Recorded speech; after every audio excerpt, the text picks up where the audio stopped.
Hey, I'm Jim Kimball, editor of CordCuttingReport.com, and today we're talking about the best over-the-air DVRs that you can use with your TV antenna. I have about 2 or 3 DVRs running at my house at any given time. They're hooked up to a couple of different TV antennas, and I love broadcast TV. It's what I watch more than any other streaming service. I watch my local channels on my phone, on my PC, on my TV, just wherever I am around the house. So today I'm breaking down my top picks based on my own hands-on testing.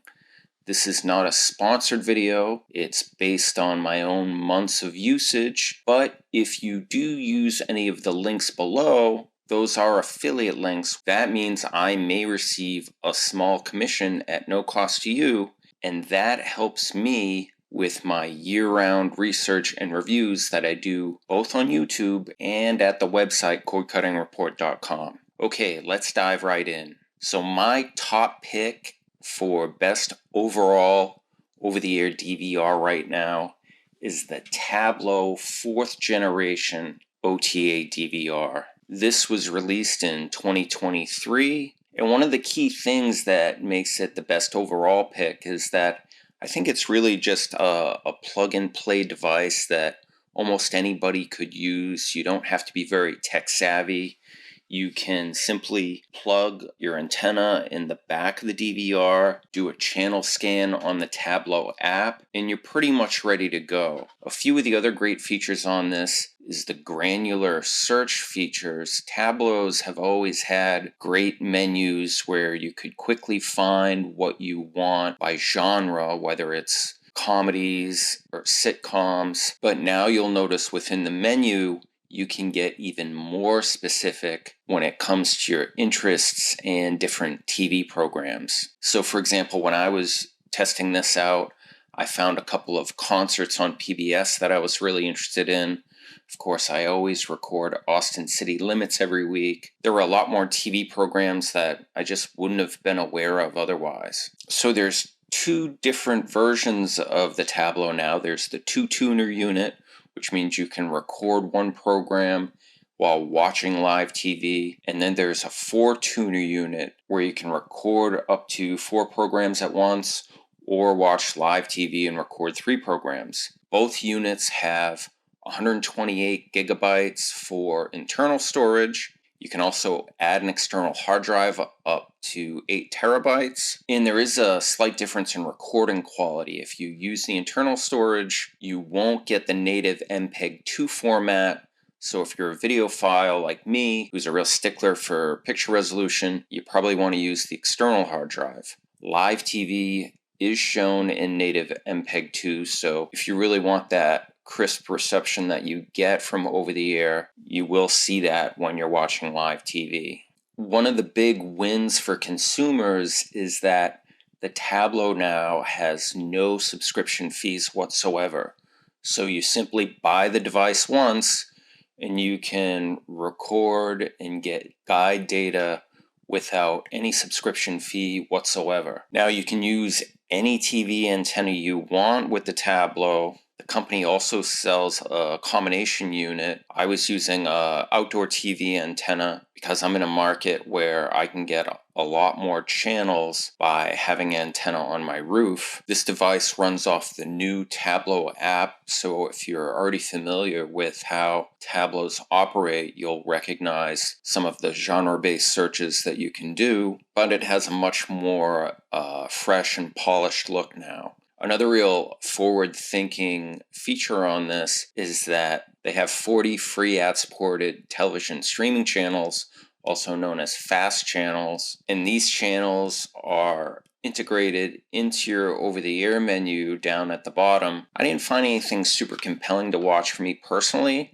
but I just thought this was a great idea, and it really blends well with the way I think a lot of people watch television now. I could see Tablo really leaning into this in the future, and developing the free ad-supported offerings even more. If you do find something that you like on the fast channels, you can record those programs as well. Currently, the Tablo app is supported on Roku, Chromecast with Google TV, Amazon Fire TV, and some smart TVs. The company is rolling out support to other devices. I watched it on my Android smartphone, and that was a very good experience. And hopefully you'll see support for watching on PCs as well. Currently, this device is being made for the current digital TV standard. That's ATSC 1.0. There is not a next-gen TV device. And I think that's a smart move for now because the rollout of next-gen TV has been not that great. It's been kind of unpredictable, especially since broadcasters have decided to enable digital rights management. With the current digital TV standard, you're not going to run into those issues. You're not going to have to worry about encrypted channels and getting access to those channels. So yeah, definitely sticking with digital TV seems to be the way to go for the foreseeable future. The 2-tuner unit is priced at just under $100, and I believe the 4-tuner unit is about $140. So if you really obsess over video quality and controlling how you watch your content, maybe you have a home media server, I think a HDHomeRun box is really the way to go. The FLEX DUO unit is the most inexpensive option. That's a 2-tuner unit. You plug in the external hard drive in the back. One difference between HDHomeRun that might be important to you is that you can only connect this via Ethernet cord. You can't connect this over Wi-Fi. But once you get it hooked up, you can pretty much watch live TV and your recordings across any screen or device in your house. I watch my HDHomeRun channels on my smartphone most of the time. I also watch it on my PC when I'm at my desk working, and of course my smart TV as well. The other big difference with HDHomeRun units is that they work with a lot of third-party apps such as Plex, Jellyfin, MB. So if you want to customize your home media server to work with something outside of the HDHomeRun app, these are very versatile for how you want to watch both your live TV and your recordings. In terms of storing your recordings, as I said, you can use an external hard drive, or maybe you have network attached storage. I also have HDHomeRun Servio here in the office that adds 2 terabytes of recording space. And much like the HDHomeRun box, that also has to be attached to my router. Now, HDHomeRun does offer a subscription guide data service. It's only $35 a year, which is a pretty good deal. However, you don't need a subscription to run these boxes. You can also just use 24 hours of guide data, and you can schedule your recordings or whatever series that you want to record without having to pay for a subscription. The reason why I chose this box for people who are real sticklers for video quality is that no matter how you set this up, you're watching live TV and you're getting your recordings in the native MPEG-2 format. Silicon Dust, the brains behind HDHomeRun units, have been around since 2007. I own a number of their products, and they just have always rolled out very consistently solid products. So if you're a little more tech inclined, I think the HDHomeRun box is a great pick. If you're a Sling TV subscriber, you should check out the AirTV 2. This is a dual tuner unit. It does require external storage in the back for your recordings, but it's a pretty straightforward plug-and-play device. It works within your Sling TV app. It does not require a subscription at all. In fact, you don't even need a Sling TV subscription to use this unit. So this can be a really inexpensive way to get your local channels across all your devices because of the compatibility of the Sling TV app. Sling TV has apps for just about every piece of hardware out there, whether you're talking about a streaming device, game console, smartphone, tablet. I recently bought an Echo Show 5, which I have up in the kitchen, And one of the things that's a little aggravating is the limited TV options. The one solid live TV option it has that I use is Sling TV. And so when I have this hooked up, I can actually watch my local channels on the Echo Show when I'm in the kitchen, either cooking or cleaning up. Another thing to keep in mind is Sling TV also has its own lineup of free ad-supported channels called Freestream. I think there's over 300 of those channels now. So even if you weren't paying for a Sling TV subscription, that could give you a lot to watch without paying for a monthly fee. You can currently get the AirTV 2, I think, for under $100. There is another model called AirTV Anywhere that has internal storage. I believe it's up to 1 terabyte.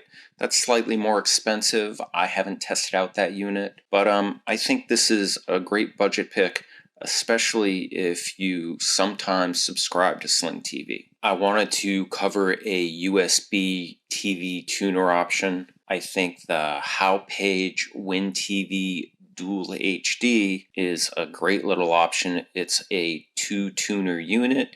It does not require a subscription, and you can plug this into a laptop.